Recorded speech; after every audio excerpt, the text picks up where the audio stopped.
people on the screen. In fact, I'm hoping to see that Davin Welter has gray hair now, if his camera will just turn on. And I would pay good money to have, some gray hair. So there are some bad jokes for the day. Go ahead and be ready with your evaluations. You say he was pretty good.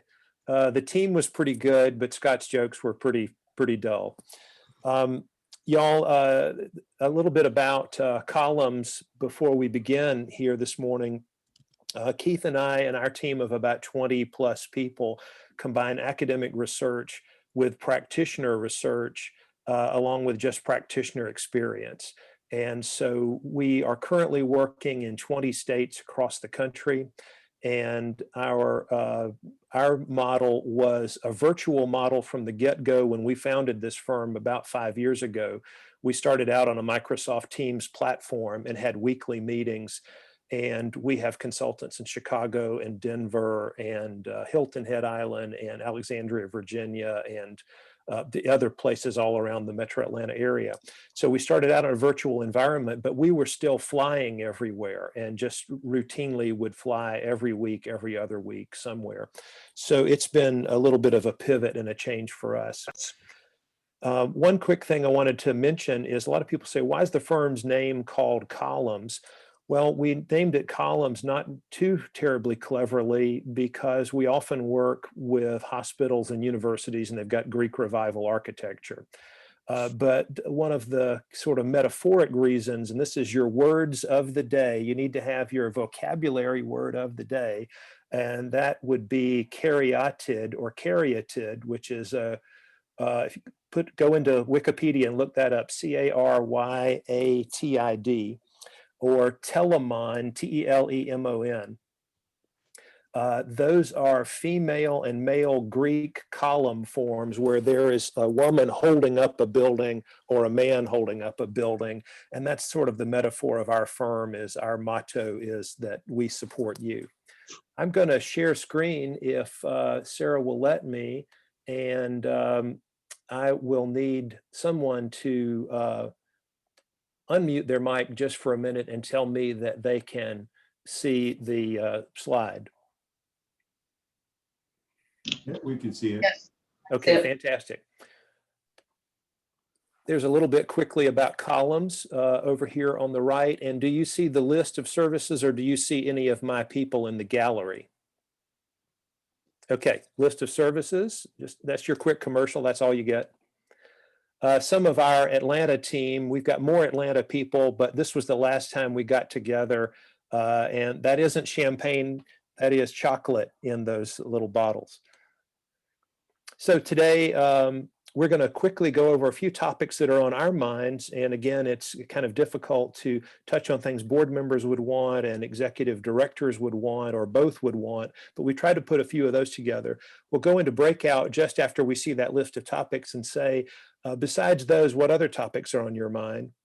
And then we'll dive into some of those topics, and time permitting, we might go back into a breakout room for feedback and more questions. And as usual, we've got Tony and Mark and Josh and Melinda who are helping as moderators with Sarah to kind of keep us all on track. So topics we plan to cover. Reminder of our sources of funds. And I say reminder, our executive directors mostly will know this, but if we've got any new board members on, they may not know where charitable gifts really come from, as opposed to what we often hear in the news media. We'll talk about board contracts. This is what the organization must do for the board member and what the board member must do for the organization. And it's a two-way street. We'll talk about that a little bit. Executive director annual performance evaluations. It's one of those things we all hate to talk about, but we really have to, and we should make it a better situation than it is now, I think. We'll talk about executive director salaries and comparisons, or comps, as people like to say at other organizations. Where do you find that? How do you maybe benchmark against some other organizations? We'll talk just really briefly about what is your peer and what's an aspirational peer. We'll talk just a little bit about the things on the IRS Form 990 that the board really has to know about or sign off on. A little bit about some metrics, cost to raise $1, return on investment, and a few other things. Talk a little bit about treasure mapping, which is kind of the old prospect screening sessions of yore, the things that used to go on back in the 1970s, 80s, and 90s. But now there's sort of a new twist on it, combined with electronic wealth screening, and a little bit about how the board should see that the ED is allocating her or his time. So we will ask in the breakout rooms here, if we can go to those now from this list, which one topic or 1, 2, 3 topics do you want us to cover? And then what's not on that list that you really like us to cover? And I think I can leave this list up. And Sarah, can they see this when they're in the breakout room? Do you know? I don't think so, but what I will ask is, I do not think you'll be able to share. I've never done that, but I don't think so. Okay. We could take a picture of it with our phones. There you go. Have it with Great. us. Yay, Allison. Let's use our technology. Allison gets 10 points. Today there may be prizes. I'll start breakout rooms after everybody gets about 30 seconds, if that's what you'd like to do, Scott. Yeah, go ahead. Scott, how long would you like us to stay in the breakout room? Just long enough to where you feel like people have said, this is the big issue on my mind today, or these are the things that off that list I'd like to hear more about. Okay, I'm starting breakout rooms. Dr. Tony Mallon and Mark Madison will help you in room 1, and Melinda Lord and Josh Potvin will help you in room 2.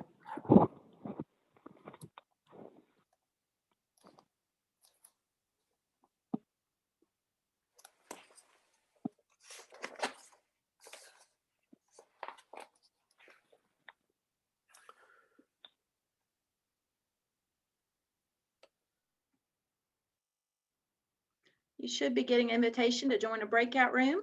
It looks like everybody's headed out.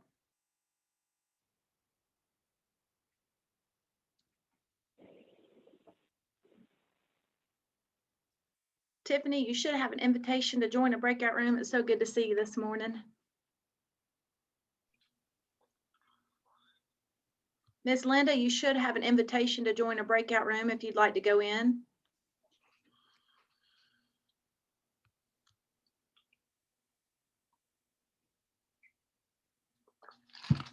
Sarah, I do not have one.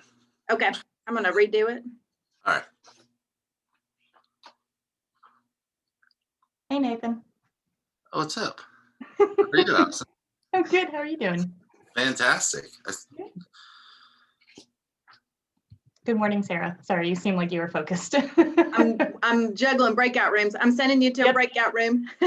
You're good. Thank you. Yes, ma'am.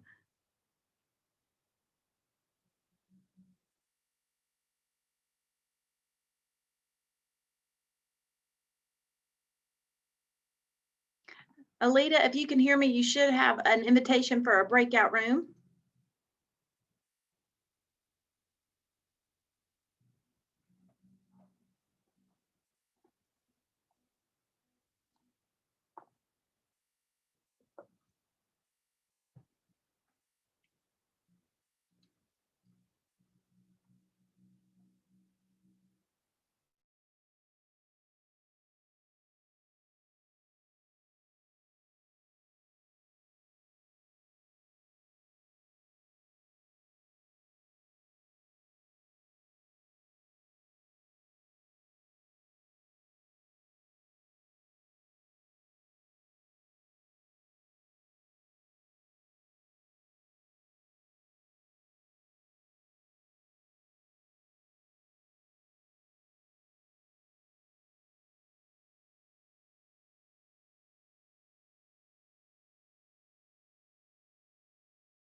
Hey, Kipper.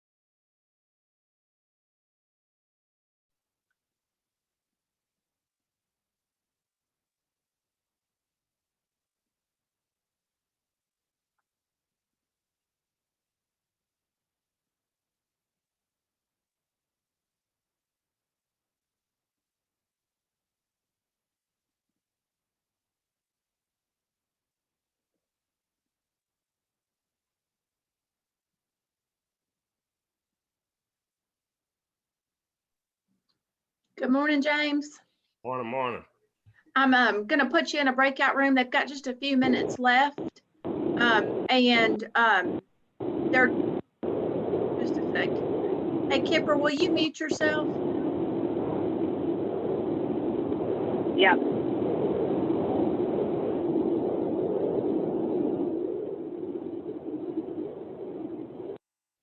There we go. Thank you, Kipper.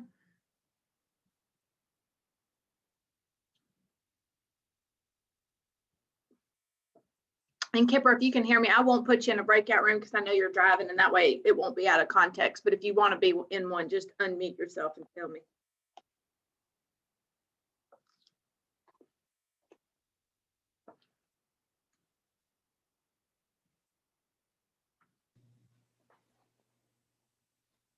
Scott, are you done? I think they're wrapping up in breakout room number 2 where I was. Okay. And so we got good questions there, and most of them are topics we already planned to cover. So that makes it kind of easy, I think, to skip through here. One thing that you had said we could go as long as 10. Yes. Okay, great. Yes, sir. And I'll launch the poll when everybody gets back. Okay, fantastic. All right, the breakout rooms will close in 50 seconds, which will be right at 5 minutes for the content.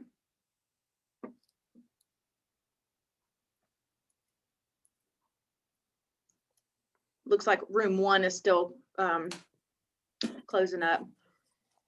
Good morning. If you're coming back from a breakout room, we've got about 45 seconds left for room 1. They're still talking. And so just hang tight. And a couple housekeeping notes. Please note the incredible combined experience in the chat of both our trainers today, Scott Sikes and Keith Oelke. Knowing that we had an incredible attendance today, Scott and Keith have generously agreed to a 30-minute call with each of the organizations listed today, if that's something that you'd like. We are recording this session. We are encouraging video today to keep it interactive. And if you're not on mute, go ahead and mute yourself. It looks like everybody's repopulating, Scott, if you'll give it just a sec. Sometimes it takes these breakout rooms just a moment to finish. Okay, we got everybody back. Do I need to reshare screen or? Yes, sir. Okay, let me reshare screen.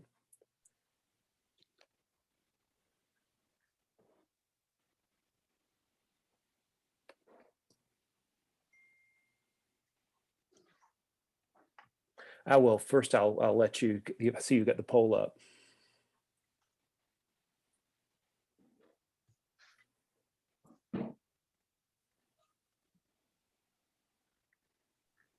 I'll close the poll in 15 seconds. If everybody will just give us a quick nudge on who you are today. I'd like to also say thank you to every board member who has joined today. This is an incredible testimony to your commitment to your leadership and to your organizations. And we fully welcome all board members, all staff, all EDs, and all volunteers at all nonprofit training series. So if you're not on our email list for the nonprofit training series, please put your email in the chat and I'll be sure you get those. Scott, I'll close the poll when you say when. Okay, go ahead.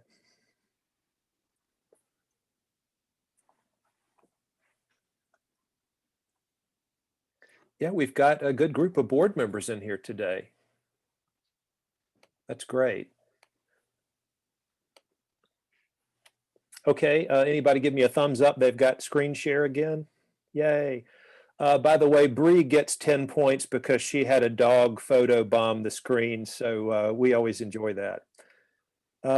The first thing that we're going to do now is listen to the moderators from the different breakout rooms and tell us what are the top 2 or 3 things that came out in each of those rooms. How about breakout room number 1?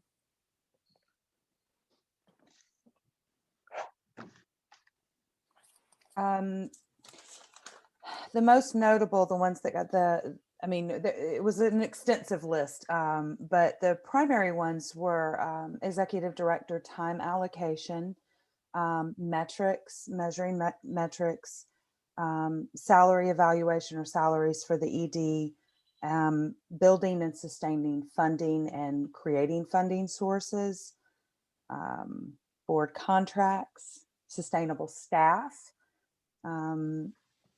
and the board responsibilities regarding fundraising and actively being a part of that process. Those were the big ones that kept coming up over and over.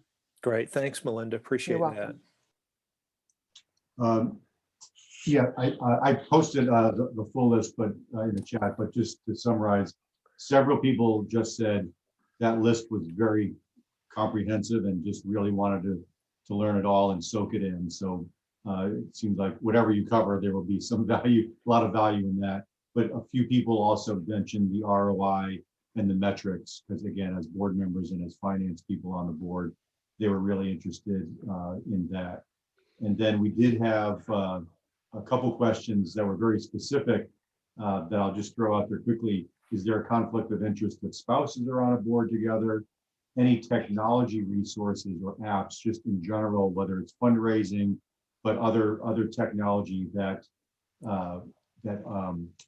organizations use. And one of our attendees said he could help with that question because that's his field actually.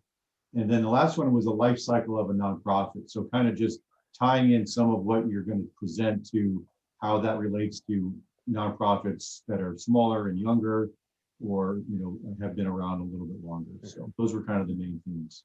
Good job, Dr. Tony. You get 10 points for posting all those in the chat box. So that's a lot of extra work. Thank you. And but since you're one of the hosts, I think that you're disqualified from winning prizes. I just had to pick on him. So Sarah, I just wanted to say that Keith is going to, I think, lead us off here in something that may help the board members that are on here today and we'll just quickly go through this. Keith and I will quickly remind folks of where our money comes from as opposed to where we might think it comes from. And I'll turn that over to Keith. And I hope that I can't always watch the chat box while I'm doing this. I hope if something comes up, people will bring it to my attention. Thank you, Scott. This in the following slide just gives us an idea over 2018, 2019 is pretty consistent, exactly where the money comes from for foundation and charities across the country. Easy to figure out. Big pie, 68% is individuals. It went up actually in 2019 to 69%, but those numbers are pretty consistent. Interestingly enough, foundations went down a tad, at least of the pie. The quest went up, and the corporate giving, which I always will tell everybody, take it with a grain of salt, is 5%. Corporate giving is not where you'll come into an organization. We'll see on the next slide. They say, well, we need to get more money from corporations. Well, I don't think so.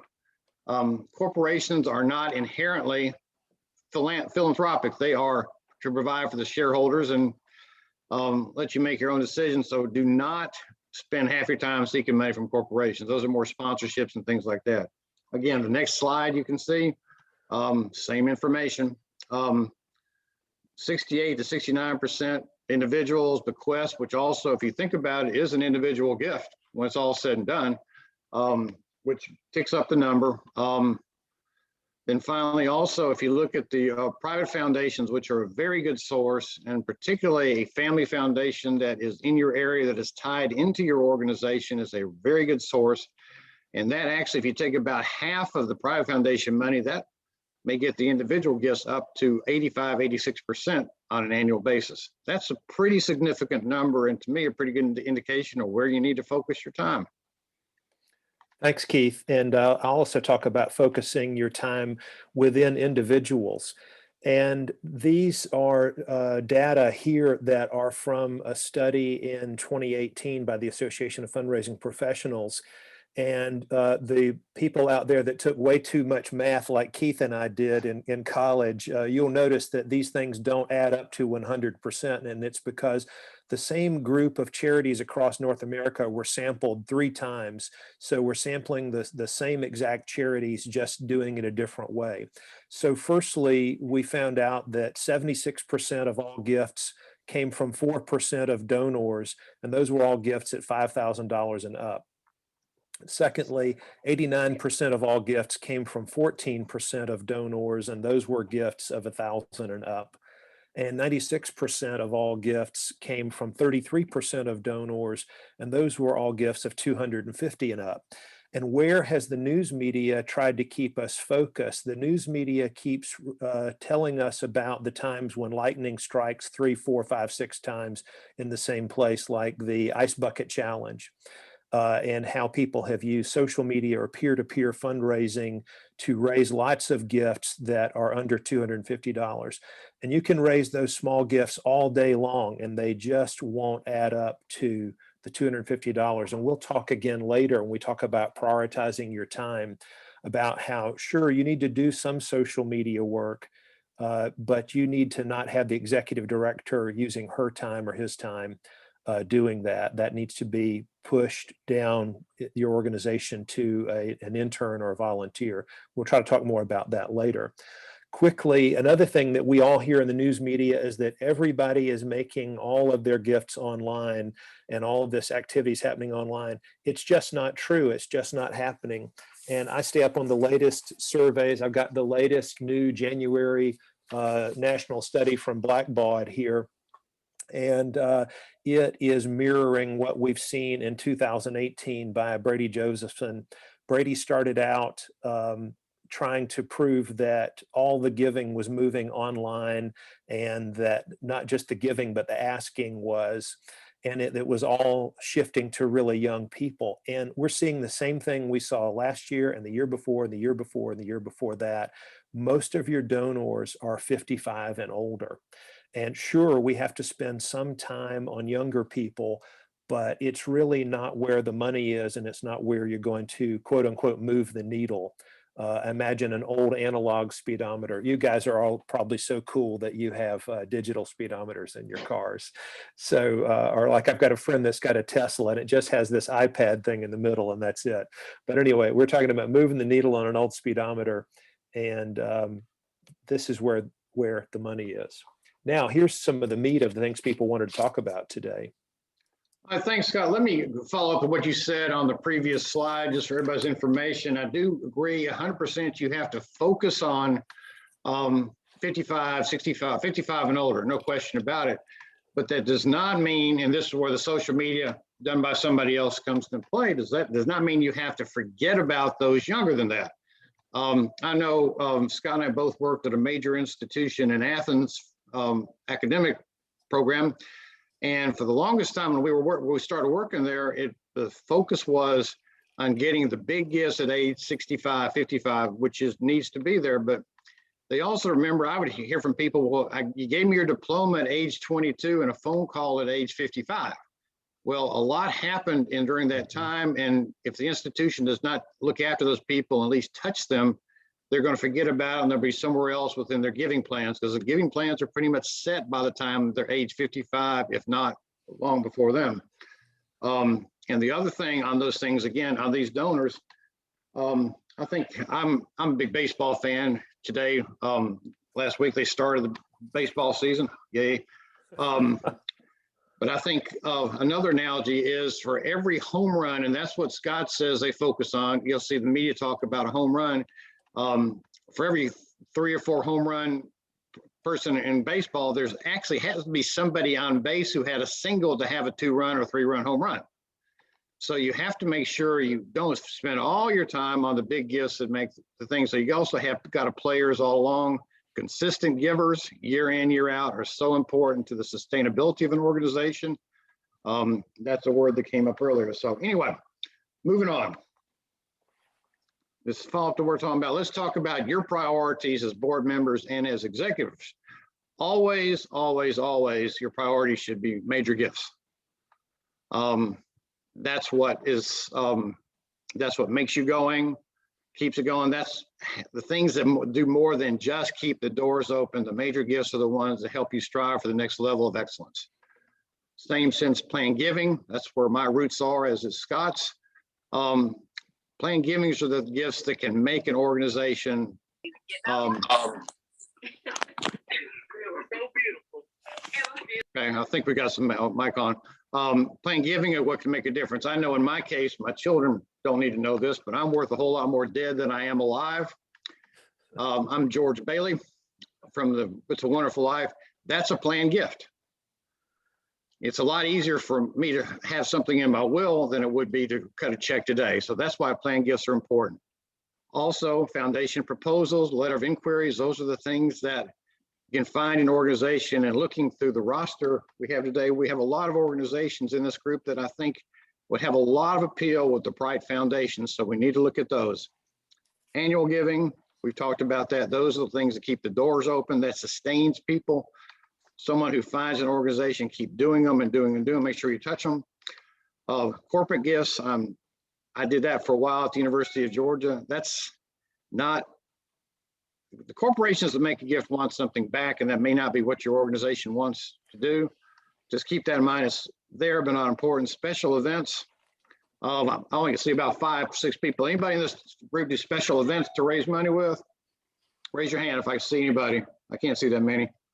In any event, special events, if you look at the time to do a special event relative to what you actually net out of it, not a very good sense in time management. Just something to be careful of. Don't do too many special events. 1 or 2 signature events are probably all any organization needs to do.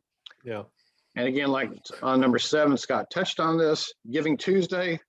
That's a great deal. It's an awareness thing, but it's not something that you spend a lot of time with. It's not something you expect to keep your organization sustained. A lot of these things are awareness and touch issues, and that's what you need to be careful with. All right. Any questions on that? There is a question in the chat. What's the best way to thank consistent givers? I think the best way to thank them is to, you can send Schotskys. I get a lot of little trinkets and all this stuff, things I give to. Those are great, but to me, that's spending money. I think, again, in this day, cost-wise, just touch them, thank them, send them emails. If you've got some way of just sending a report, just try to wrap your arms around them and let them know they're part of the family. Yeah, I'll add to that what I recommend. They have bought into your organization, so there's something there. So please continue. Yeah. Go ahead. Oh, is my mic on? So I would add to what Keith said that just stay in touch with them. I would put someone who's a regular donor on a telephone call list and just call them and check on them. That's been particularly effective during the whole pandemic time and all the lockdown time, just to give people a call. And don't talk about giving even, just see how they are, ask them open-ended questions. There were a couple of questions people made of us in the chat boxes or in the breakout rooms that were more specifically about fundraising and how to do fundraising and sources. And we can't really go into that today, but one of the things that board members can do and executive directors can do, they could use every board meeting as an opportunity to sit down and handwrite a thank you note to a handful of repeat donors or top donors or first-time donors. So a board meeting could have one component of every board meeting, whether it's virtual or in person, where each board member maybe handwrites a note card, perhaps to 5 different donors. Keith? And I agree with that. I think the important thing with those is what I just call touches. soft touch, hard touch, just let them know they're there because they have already made a commitment to you. That means there's something about your organization they like. So keep touching them and make them a greater part of your family. Touches are important, not just, okay, you've made a gift, here's your thank you, see you next year, hope you make another gift. It's got to be much more involved in that. I think Elizabeth has put a question out about, first one about, do I think corporate giving will increase with more companies putting stake in their corporate or social responsibility? No. Well, neither one of us think so. And I think what they might be doing is shifting it around for a while, but the pool is still within the corporate structure it's only so deep. And I don't think they may move it off of something else into the corporate social responsibility platform, but I don't think they're going to have more money, a bigger pool out there. And You agree, Scott? technically, yeah, I agree 100% with Keith. And what we see from the national statistics are corporate giving is flat, flat, flat, flat, flat. It's never grown. It's never grown. It's never grown. And if you buy a pair of shoes at Tom's or you buy a pair of socks at Bombas, that's not really philanthropy on your part. And in a way, it's not philanthropy on their part. And that's a subject of an academic discussion, maybe for later, 30-minute discussion over a cup of coffee. But that is not really going to move the needle in giving nationally. Keith, I think you're back here. I am back there. And we've got another question from the B Club. And the question is, if you haven't seen it, if the population you serve are primarily youth 14 to 24, what are good ways to engage with older populations? Who would be the largest base? What I would do, quite honestly, I would bring as best you can identify those people into your organization and let them see what you're doing. You're doing great things. Floor's on it. Huh? Floor green. So Sarah, did you say something or somebody said something? I think they were unmuted. I just muted them. Okay. No, I think the whole thing is to bring these potential donors to see what they're doing. I know of a program I was one of the initial ones with is the mentor program in Athens, Georgia. And they still do a good job of seeing the results, seeing what's going on in the organization. It doesn't need to be in a vacuum.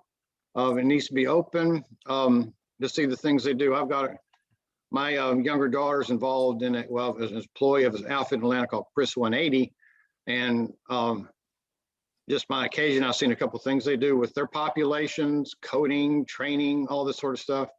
I just see there was going to just open my eyes. It's just amazing things because I can see what work is being done, what good work is being done by the organization. Hey, Keith, we got one quick question here from the Hispanic Alliance Georgia. It says, what's a healthy margin percentage? And they're going on to this next slide. And I think that I'll quickly say that the healthy margin is going to be very different at different organizations. As an organization has a life cycle and starts up and then grows, the healthy margin is just being able to keep the bills paid, the first year. And as you go along, you begin to have to set aside more and more money. Let's say you're a large hospital and you've got to set aside $1 million just to buy new MRI software and $5 million to buy a new MRI and, that kind of thing. So that's a really broad question. It might be an academic discussion question for later. That great, Scott. Thank you. So, remember as we go on the slide, what is a nonprofit's a tax designation, not necessarily a business model. If you don't have a margin, like you said, you're not going to succeed.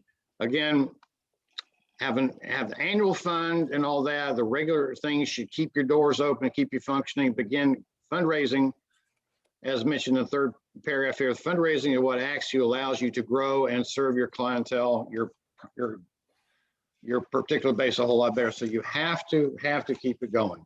Again, like Scott said, it's a profit margin is relative to that institution. It's also relative to where that institution is in their life cycle, which I think we'll talk about later on. That was one of the questions that came up. All right, want to move forward? Again, same thing. You've got operational revenue. That's what you generate, fees, services, and the like. If you have those situations, philanthropic, there's almost free money, But again, it's almost free, but you still have to make the effort to raise it. That's important. All right, let's talk about this. We'll go through this pretty quickly. A charity and a charitable organization are virtually the same thing. Now, every charity is a nonprofit, but not every nonprofit is a charity. Let's keep that in mind. The thing at the bottom, sometimes you hear about a not-for-profit organization. A charity provides for the general good of all. A not-for-profit would be an organization that basically comes in and it provides a service. Say, like if you're a member of a swim club or an athletic booster club, that's a not-for-profit, but it's only whatever is generated for that particular organization goes back to benefit that particular cause, that particular program, and not the greater good. And we often talk about this just a little bit academically to say that board members often think, oh, we're making a profit and we shouldn't be making a profit. We should lose money every year. And we often say this is just a tax designation. And the idea is that we have to make more money than we need and save more money for the future if we're ever going to serve more people, grow as an organization, keep our employees, repair our facilities, or improve our facilities, all those kinds of things. And the gist of our slides here is let's not get too hung up on some of these kinds of issues. Let's move ahead and try to keep our organizations growing and changing. Exactly. Focus on the mission and not exactly what box it checks on a tax return. Here's something that we that was mentioned by a couple of people in chat or in the breakout rooms, organization of their board and how to engage their board.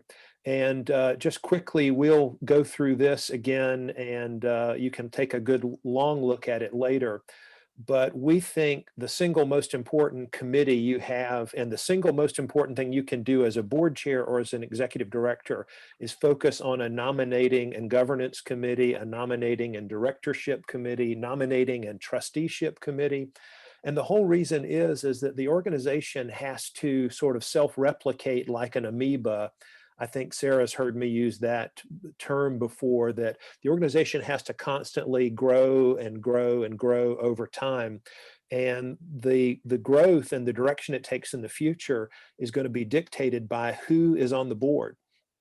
And so you always need to, as the current board members, strive to get people who are even better board members than you are. Let's say you're committed. Let's say you donate money. Let's say you raise money. Let's say you work in governance kinds of issues. You're a really good board member, but your goal is to find somebody who's even better than you, not to replace you, but to succeed you. And we find with organizations we talk to, large and small, from big private universities up in the Northeast, to small human services, nonprofits in small towns, they really haven't spent time on looking for new board members and then trying to stay focused on evaluating their board members just as the board evaluates the executive director.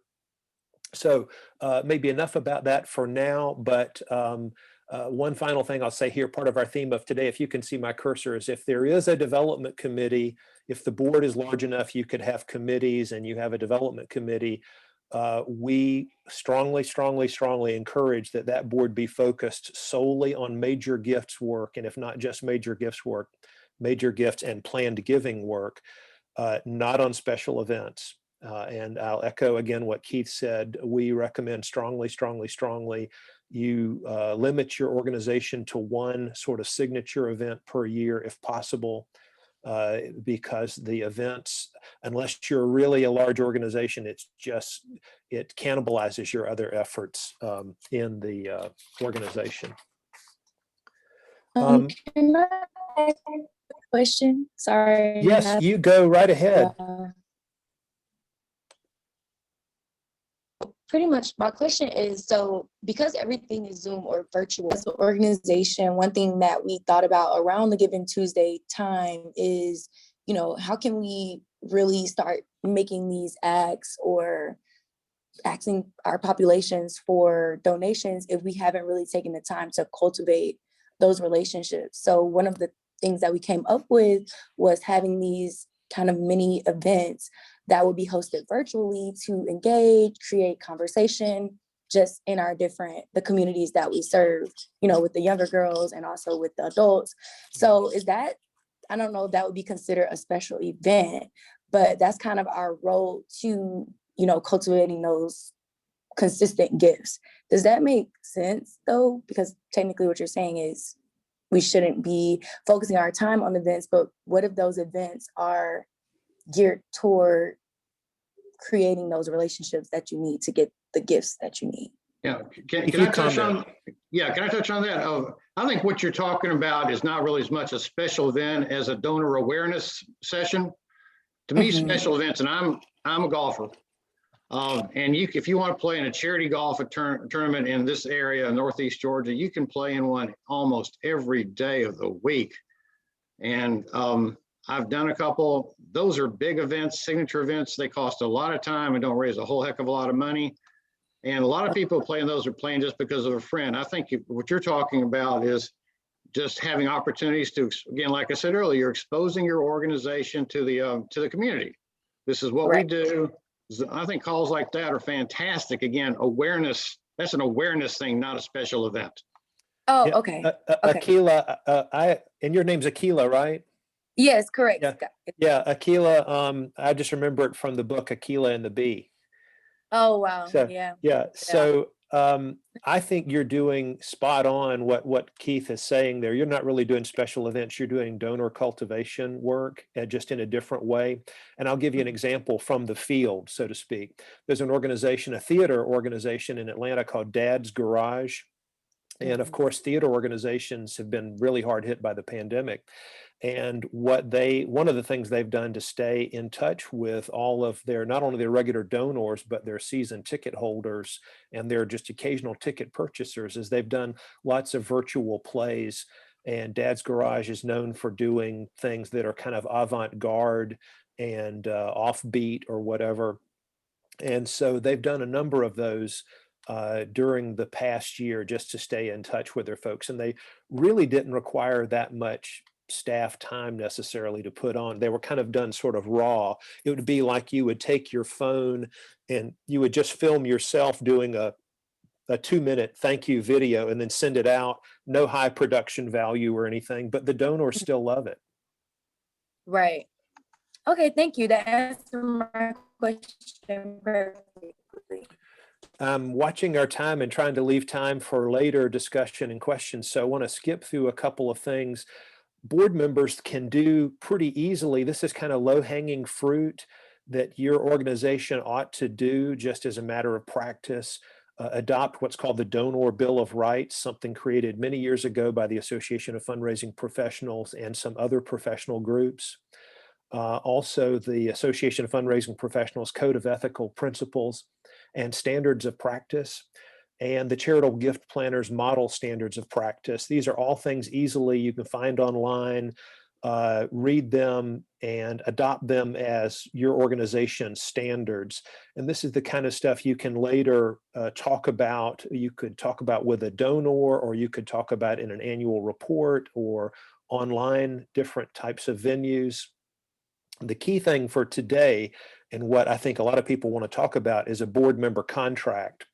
And we've got a couple of different examples of those that we could share with you. But a board member contract basically says what the organization really owes to the board member and what the board member owes to the organization. Keith had a great one at Athens Regional Medical Center Foundation, now Piedmont Athens Regional Medical Center Foundation. And the board member contract basically said things like, the organization promises to give board members reports a week ahead of time before a board meeting in whatever form the board member wants, whether it's electronic or print or whatever. The organization promises that if the board member wants to talk to the organization's CEO or the organization board chair, they will be made available just as expeditiously as possible. And a few things along that line. And then on what the board member really owed to the organization, it was the board member would make a gift that was somehow significant to the board member, meaning that that organization was amongst the larger gifts that donor made each year.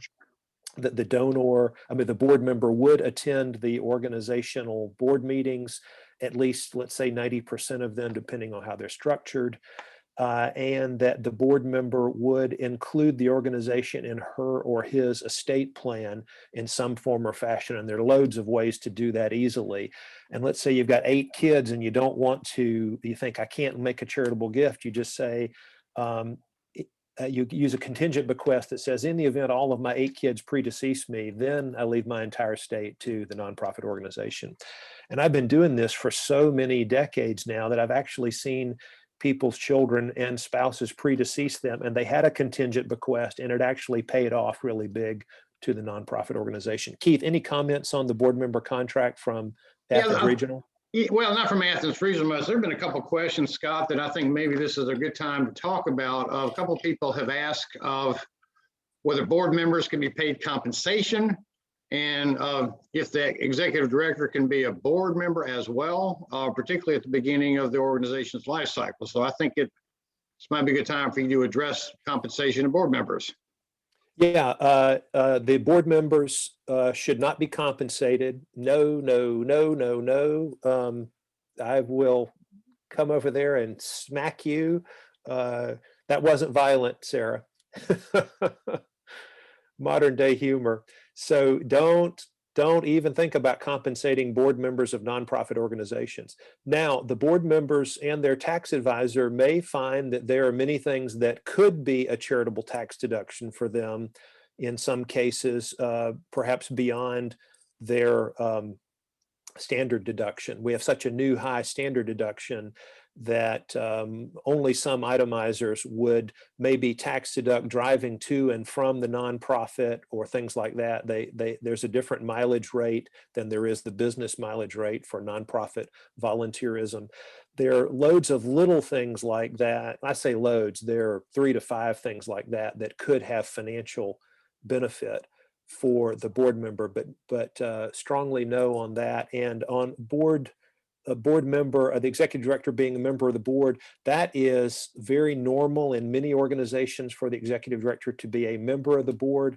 And there are 2 types of this. One is ex officio, that's by virtue of one's office voting, and one is ex officio non-voting.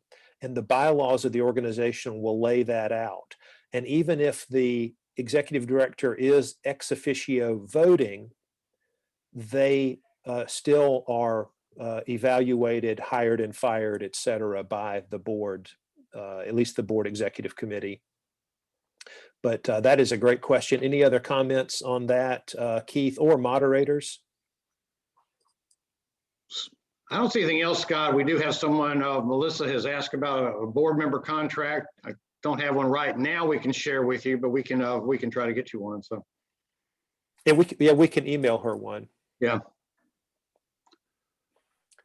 Oh, sorry. Just real quick, Scott, Keith, as far as board members or EDs being board members, I think it's important to look at the sources of funding that you are receiving. In the case of the type of funding that we do, that could be considered a conflict of interest. Mm-hmm. So you do need to be aware of, if you're bringing in especially federal funding sources, that might be a problem. So excellent point.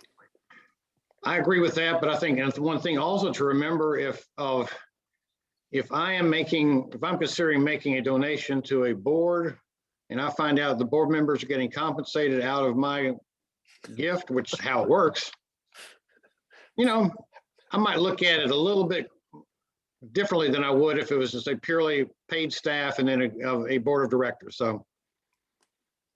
Yeah.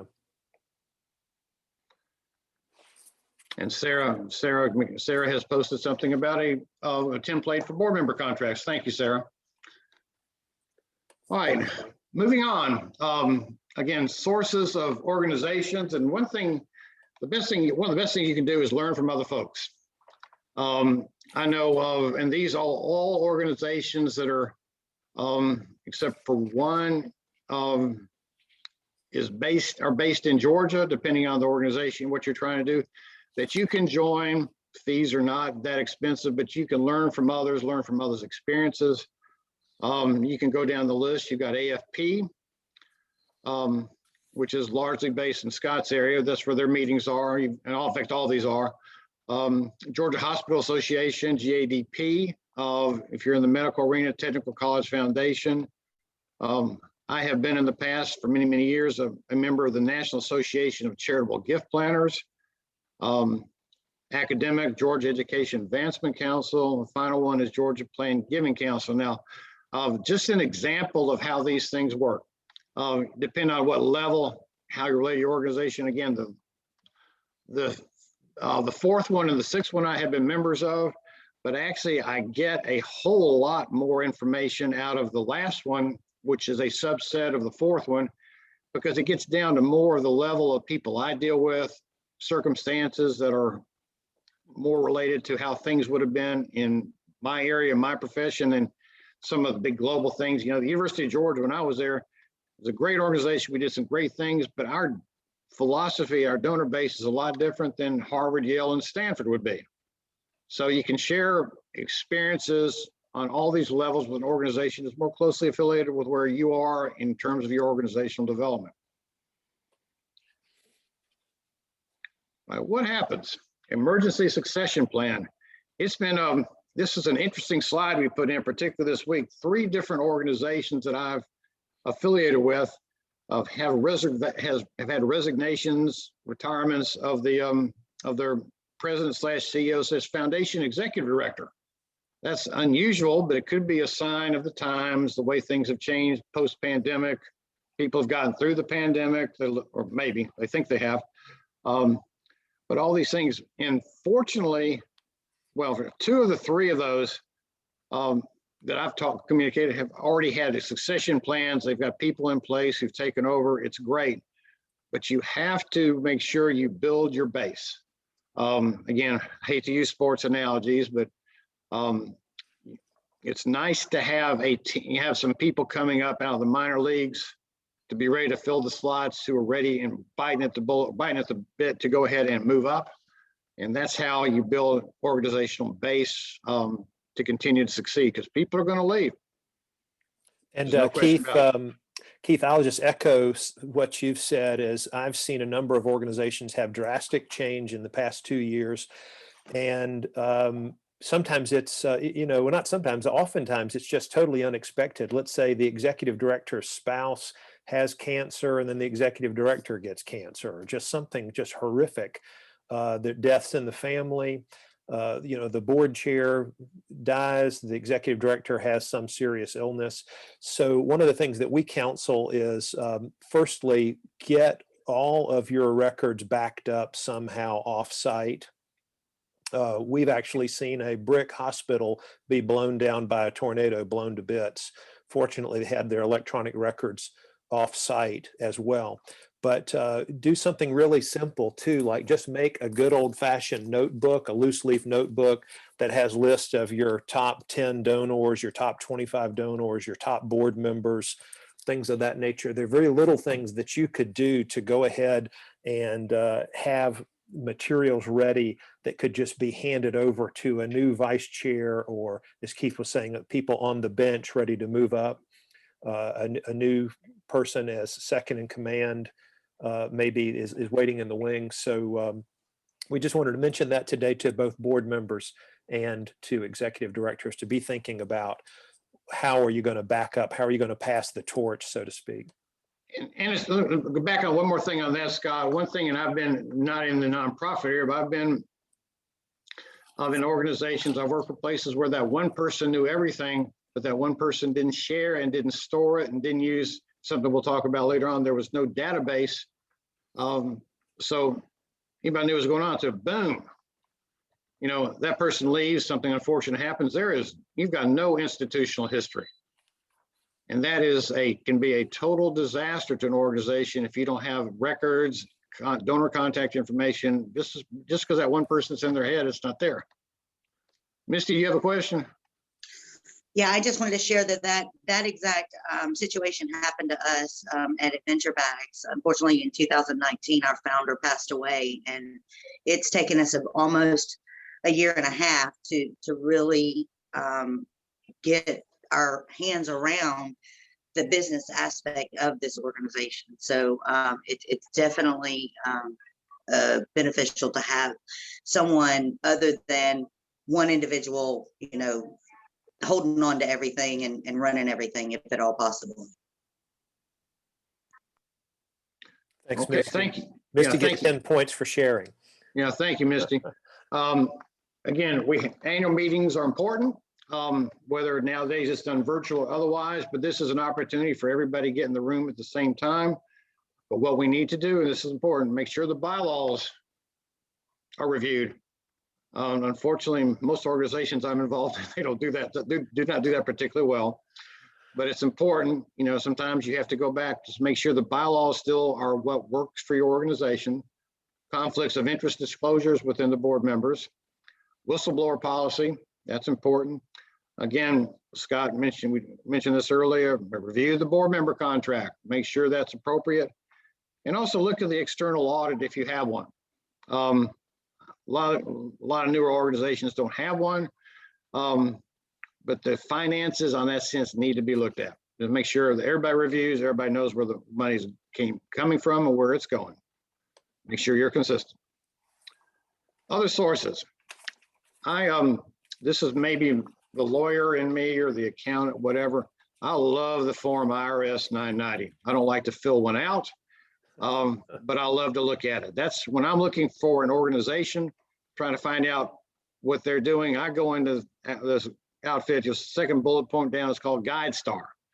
GuideStar lists all the organizations. They actually, depends on how much you can drill down, you pay. They show everybody's 990. And you can lie to me in a board meeting, or you can lie somewhere else, but if you lie to the IRS, you've got a whole different set of problems. So you can go in there and look and find out so much about an organization from the GuideStar, the 990s are posted on GuideStar. I highly recommend people look at those. Keith, if I can pop in here and say with the Athens Area Community Foundation, this is 100% how we make all grants here is the IRS Form 990. And the most common thing that we see is that the current executive director or board chair and the proper address is not listed. I can't tell you how many checks we've had returned over the last few years because it's an old address. So make sure your GuideStar profile is up to date.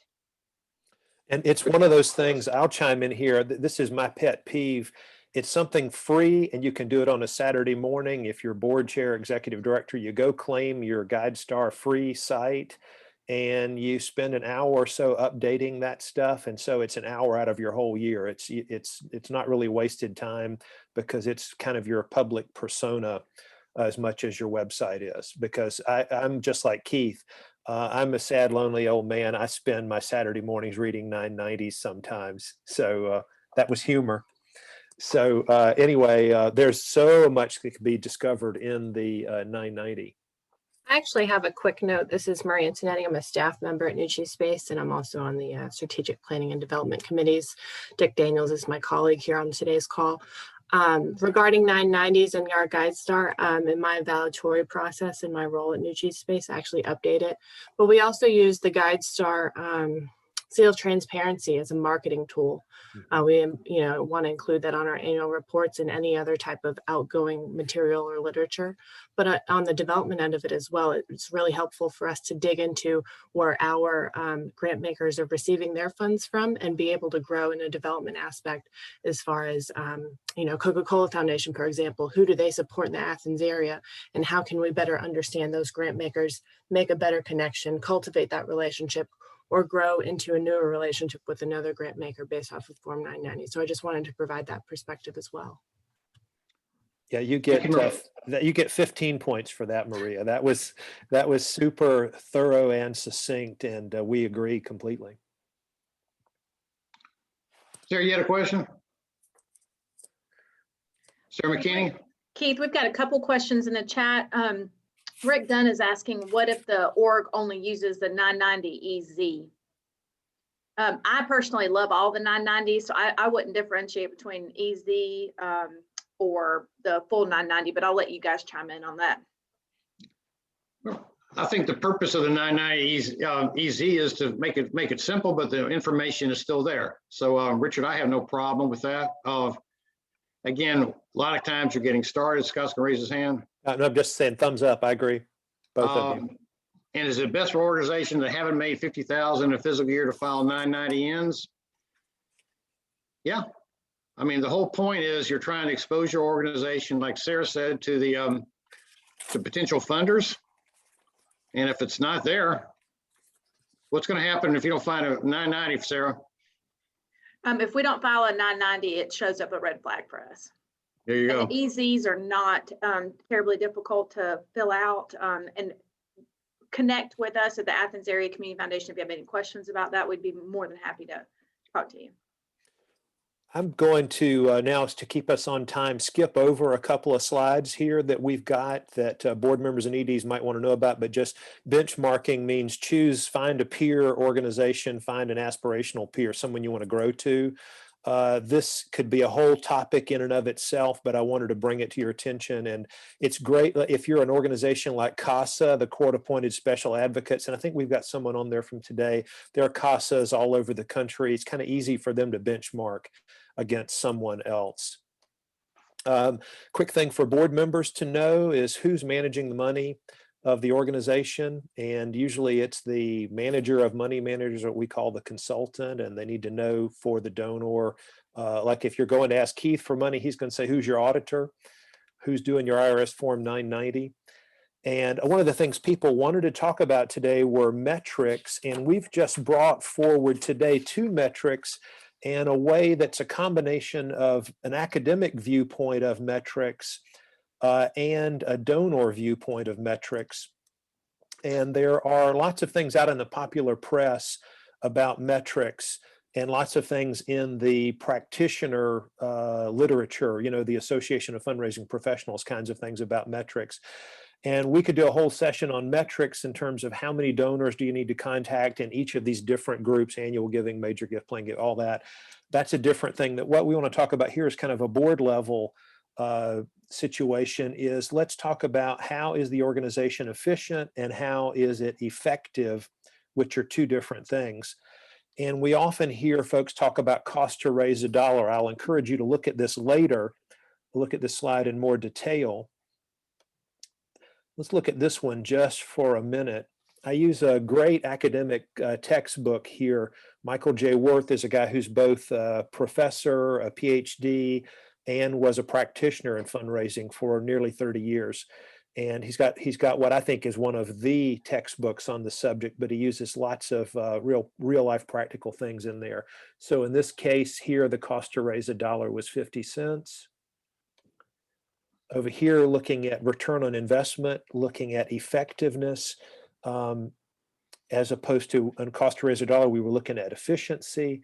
Let me flip over. I want to get to a key slide to spend a minute on. Here again, this is the return on investment is 200%. Here's what I want us to look at and ponder for a second. I've got 3 scenarios, 1, 2, 3. Who of these 3 charities is more effective?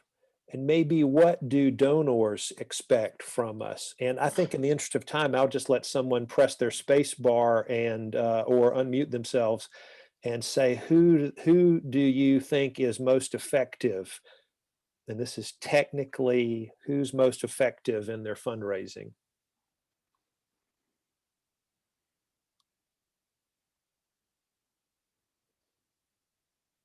The bolded one in the middle? You get 10 points for playing the game, but wrong answer.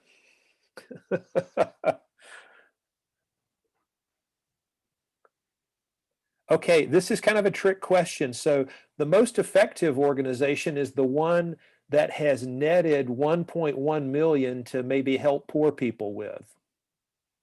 They've got a net of 1.1 million. They're maybe the most effective here, but donors aren't really going to like that. In fact, lots of groups like the Better Business Bureau and others that have published how many cents on the dollar should be the maximum you spend have capped that out at around 35 cents. And Dr. Mallon on the line with us here today probably knows the latest stats on that from people like Better Business Bureau. The reason this one is in bold is sort of a trick thing is this is probably more what your donors and your board would be able to stomach. They could say, yeah, we could spend 23 cents on the dollar. And it's kind of, you've raised more net, here's a million versus 900,000. And this is one of those things that I put it out here because there's not an exact right answer. And I think that the goal of the Association of Fundraising Professionals nationally is to get folks to focus on their effectiveness more than their efficiency. We've spent so much time talking about cents on the dollar and the efficiency. We really haven't talked a lot about the effectiveness, which is how many people can we help with our organization. So I'm just putting this out as there's no right and wrong answer, really, truly. This is one of those things that's kind of a point to ponder and the kind of thing for executive directors and board members to think about philosophically and know what their philosophy is within their organization, if that makes sense. Keith, anything you want to add on that? No, I think that the point is you can do metrics, but the metrics sometimes are skewed based on the size of the organization and where the organization is developmentally. Yeah, and I put up a slide quickly on that. You say, yeah.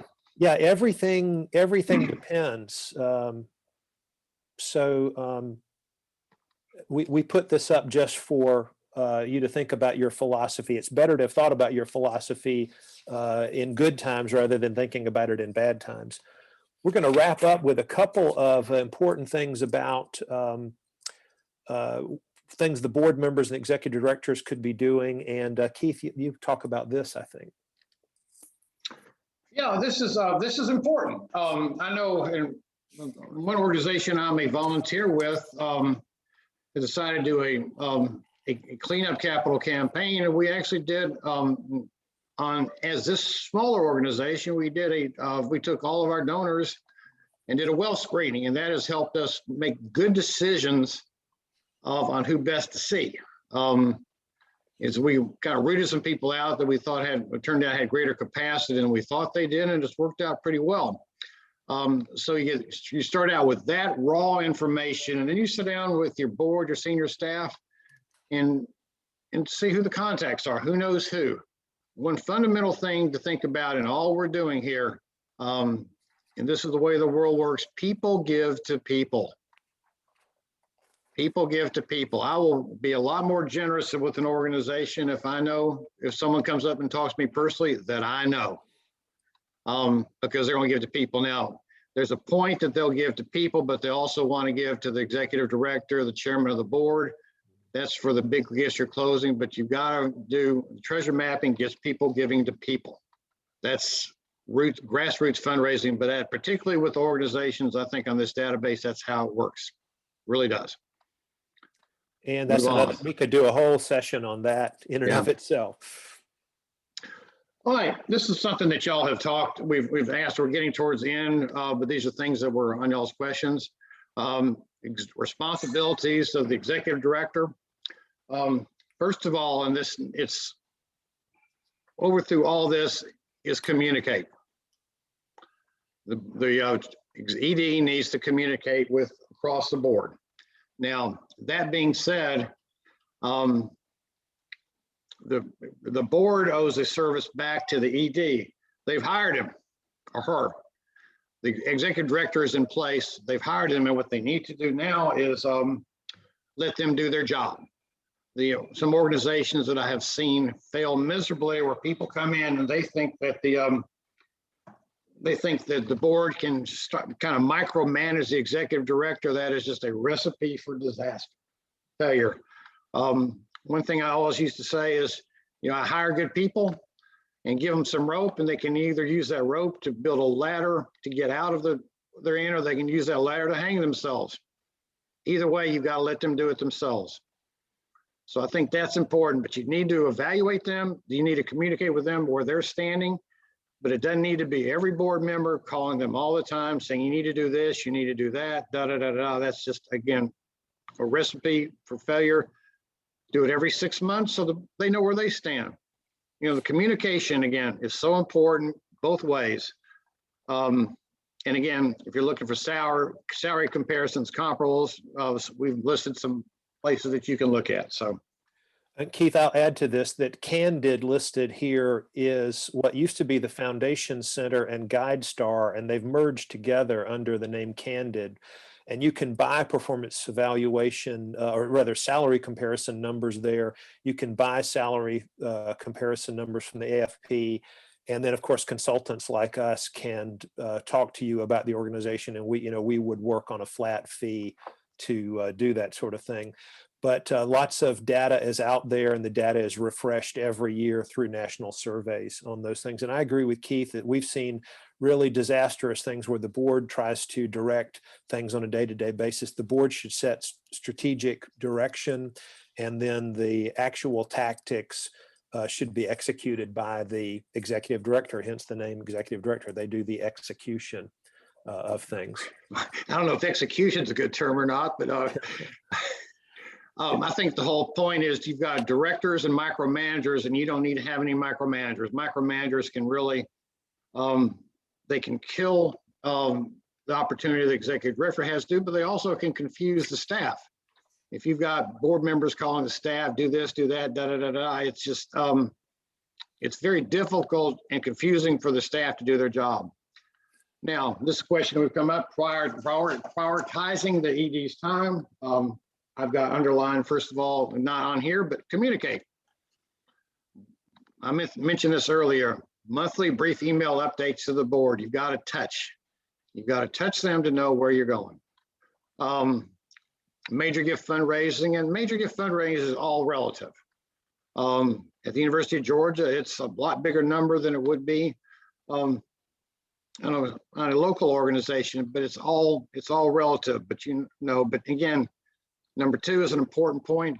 The ED has to be given the time to spend at least 1 day a week for personal calls and visits, whether they're touching board members, whether they're touching prospective donors.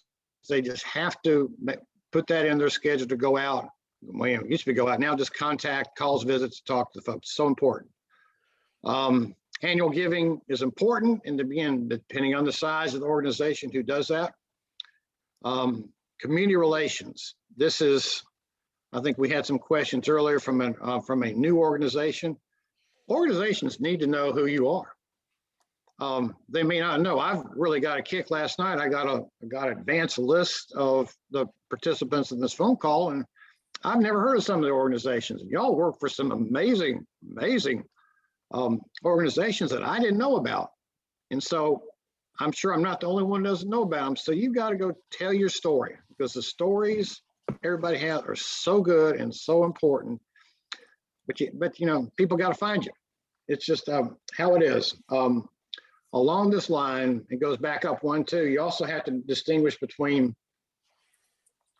fundraising and friend raising. You really need to start with friend raising. I've said this a couple times, have a way to tell them about your organization, so you wrap your arms around each other and then begin to make, of course you can't do that more with the coronavirus, but normally wrap your arms around each other and just see where you stand. Tell them about what you do. If you've got a good cause, and you can show. I never hired a person when I worked at the University of Georgia that during the course of the interview, I couldn't get them to say something about being passionate. I would give them opportunities, but everybody involved, whether it's a board member or something else, passion, because the donors you talk to or prospective donors will sense your passion for what your organization does. So very important. And again, public relations, again, that's down the list, social media. But during particularly the past year, social media, while it's not a way to raise money, it is a way to talk about your organization. And there are ways, particularly with having some academic institutions in all of our areas, an intern can get a good experience working on a social media platform to spread the word without the executive director having to do it themselves. Keith, I want to chime in on that and say that we've been working with an organization that the executive director and the development director both spent some time each week writing a blog post and each posting on about 5 social media platforms. And I said, no. We need to have that pushed down in the organization. You could have spent that same amount of time making a personal phone call or a personal video call with someone who's an existing donor, handwriting an existing donor, visiting a potential donor. So we see from national statistics, national research, that social media is excellent at priming the pump, so to speak, but in terms of actually completing the gift, closing the gift, as it were, we say that you still have to be out there in kind of a contact sport. Now, I know that we're going to run out of time soon, and we wanted to go back into breakout again and see if there were things that people had as some top issues and things that they wanted to be sure were covered. But I wanted to save time to let Sarah close us out, remind us of anything, and get her input on what we might do in just the remaining few minutes. Thank you guys so much. First of all, I think we can all give you the muted applause for an incredible training today. And I think the thing that I would like to add to this is there are so many things that we can be doing. If there's 1, 2, or 3 of these items that have been discussed today that we commit to, and I say we because the Community Foundation, there's always things to be doing. So don't feel overwhelmed, feel empowered by the information that we have received today. I wanted to go over a couple of parting notes. First, I'd really like to thank our partners in the nonprofit training series, United Way of Northeast Georgia, Athens-Clarke County Unified Government, and the University of Georgia Institute of Nonprofits and Public Service and Outreach. Thank you guys so very much. You can find future training dates on all of our websites, but it's also lives primarily on the Engage UGA website. I want to call everybody's attention to the chat. There is tons and tons of information in the chat. So if you want to download the chat information, you just basically hit those little 3 ellipses and you should be able to download it. And you've got all the good stuff there for you, including links and questions. I'm also going to relink the contact information and combined incredible experience of both Scott and Keith. They're impressive humans, and they have donated their time today and have committed to 30 minutes with any organization that is on this call today, which is huge. I'm also going to relink the nonprofit training series playlists. This is something we're trying to get the word out about. Since the pandemic started and we've gone virtual with these trainings, we've been uploading all recorded sessions to a YouTube playlist for you to be able to go back and access prior trainings. Today's training will be uploaded by Monday, March 1st. So you'll be able to access that and share it as you will. You'll get a survey about this course. We are building all trainings based on your feedback. So when you take those surveys, it helps you. So thank you, and it helps us. Thank you so much for making sure you stay committed to those surveys. 2 more things. One, if you want to stay up to date on these trainings and you're not getting emails, I'll put the contact information in the chat as well. I want to be sure that you all are getting the information that you need to stay afloat with all this good information. And then lastly, please join us at the Athens Area Community Foundation and our incredible colleagues at United Way of Northeast Georgia. We're going to be bringing back the ever popular pandemic nonprofit leader call on March 18th at 10 a.m. We're going to have some reflection, some breakout rooms, and some time to celebrate and plan for the future together. March 18th is in the chat. All that's over there. Are there any parting questions that anybody has that it didn't get answered today, but if you could ask it, maybe we could bring it back in a future training? Please feel free to drop that information in the chat right now. Otherwise, Scott, Keith, is there anything else that you would like to say? Oh, I'll give Keith a shot here. Oh, you're muted, Keith. There you go. Yeah, I know. I had to figure out how to unmute. No, we look forward to your questions. Again, I think I just sent it on the chat. We appreciate all that everybody does for their communities, our communities, and if we can help, please let us know. I think I just got a question from the Bee Club. You've got my email address, you've got Scott's email address, and just send us a contact on that, and we'll see about that 30 minutes. Yeah, thanks so much, Keith. Thanks, Sarah. I wanted to thank again to Tony and Melinda, and of course, Josh and Mark. And they've just been great to work with in the whole series. I know, Sarah, that you're doing, and thank everybody for their time and courtesy of their time and attention today. I hope we've been helpful in some way, or we've sparked you to think about something maybe a little differently than you had before. I know that Shane had asked a fundraising specific question earlier, and we just couldn't get to that today. And there were a couple of other fundraising specific questions, and we had to kind of focus on things where of the kind of the intersection of the interleavening of boards and executive directors. So y'all have a great day, and we will look forward to seeing you again soon, hopefully. Thank you guys so much. Happy Friday. Yay. We'll Thank stay you. on for anybody who needs to ask any parting questions, or I'll stay on. Scott and Keith, I know you. Okay. Yeah, I've